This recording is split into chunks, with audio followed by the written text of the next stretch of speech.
Hey folks, how y'all doing? Welcome back to Old Man in the Land of Grills. Yes, we are. We're going to do an assembly video today on this Z Grills pellet grill, the 602B2. This is a pretty awesome. I tell you what, if you're in the market for a pellet grill, folks, and you want something that's got some capacity, but it's also affordable, this is the pellet grill for you right here. I'm going to show you how to put it together. Folks, super simple. This is like the third Z Grills pellet grill I've put together, and every time I do it, I'm impressed with how well engineered and how well thought out the assembly process is. So keep on watching, show you how I put it together. All right, folks, let's start putting her together. What I like about Z Grills is they give you an instruction manual, but then they give you this simple installation instructions for those who, like me, who deal a lot with pictograms, and that makes sense to me. So we're gonna, like I said, we're putting together the 602B2 Z Grill pellet grill, and let's get her out of the box. All right, folks, I said this to you before. If you want to know how much assembly is required, always take a look at your blister pack. This is going to tell you. And this ain't too bad. I mean, there isn't like hundreds of bolts and nuts and screws. And what I like about Z Grills is a lot of their stuff is, as you can see, there are no nuts. Well, no, I take that back. That's for the wheels. There's 2 nuts. And but everything else has already attached threaded areas that you're just putting the screws in. And that makes assembly a lot easier. I lied. There's another nut right there. There's 3 nuts. All right, we'll keep going. Hey, they give you a screwdriver and a wrench. All right, folks, out of the box. Sometimes one of the longest processes is getting everything out of the box. They pack these things very well, but also gives you an opportunity to familiarize yourself what you've got. Obviously, that's the main body. We've got our pellet hopper over there. We've got our burn box over there. We've got a cover over there. We've got a lot of shelves on this thing. It appears there's shelves on both sides. In fact, the pellet hopper cover is a shelf, and then I think that's a bottom shelf right there.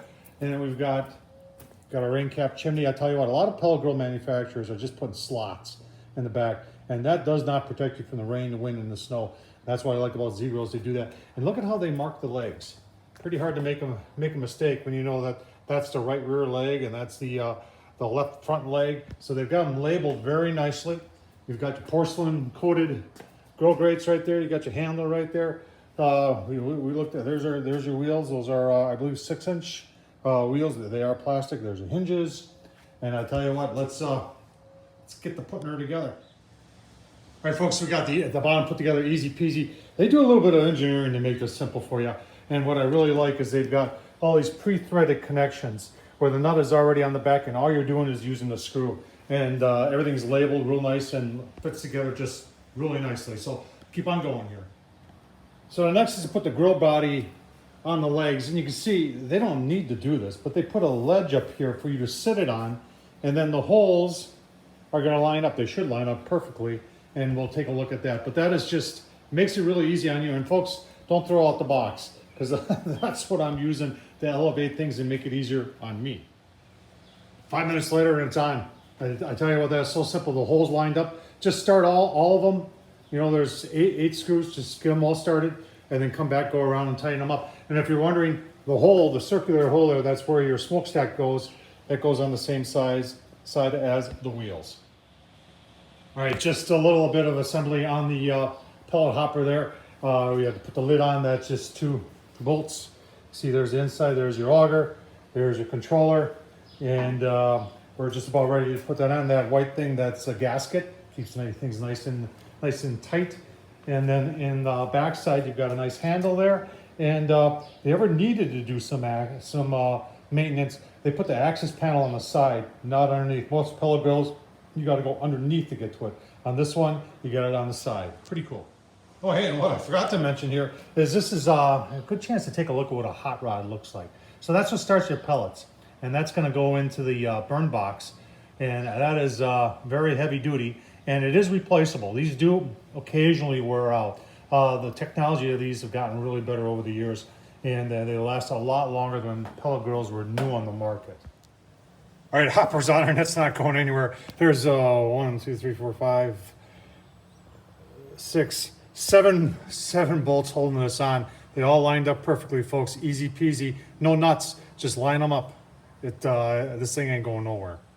All right, and you got to make one connection down there. It only connects one way. It's for the RTD probe, and that's your temp probe inside the grill that tells the controller what the temp is inside the grill so it can dial it in. Remember, they're telling me this is a PID controller on here. All right, we've got our vent on, our chimney on. That is 2 nuts and 2 bolts there. And there is a gasket. You can see it right there, that white thing. That's got to go on there too. Then the side shelf, got 3 little pegs there. And then the, I don't think I've ever used a bottle opener that's come on a grill, but they put a bottle opener on it. Easy peasy, folks. All right, next up, the lid. Now, I do like this lid. It has got a solid channel on both sides that keeps this from warping. And then the hinge, got one of the hinges on. And this goes on, you can see 4 big beefy screws. And you know, we've got everything is ready to go here, self-tapped. And it makes it easy, heavy duty hinge. And then you got a pin and a cotter pin that holds the whole thing together. So that is nicely designed right there. All right, so there's your burn pot. If you're familiar with other pellet grills, they're usually circular, and this one is rectangular. And there's a little bit of assembly going on here. It's all stainless steel, which is nice, but you just got to take your time on this. And I've never put one of these together before. So you've actually got a little thumb screw here that you can take out, and then when things are cooled down, you can take this off and clean your ash out. And we're gonna have to just see where the ash all goes. These holes are from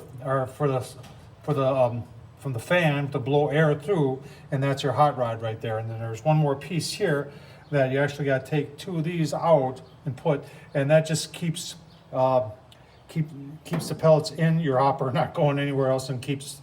What's nice about it, folks, if you think about it, if you've ever experienced, if you had a pellet grill before and you've heard about fires in the fire tube, well, your fire is going to be down here and your pellets are going to be up here. So you should have 0 issues with fire getting back into your auger or back into your pellet hopper. That's a pretty nice design, actually.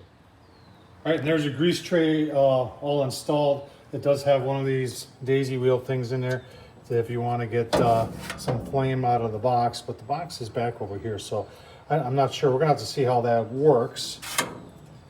But other than that, your grease tray, your grease cup is directly underneath. You can see that right down there. And the next thing is we're just gonna put the grates on, and we're actually gonna plug it in and see if it works. All right, with this design, you get an upper and a lower rack, and they're pretty decent size. Our upper rack here is 12 by 21.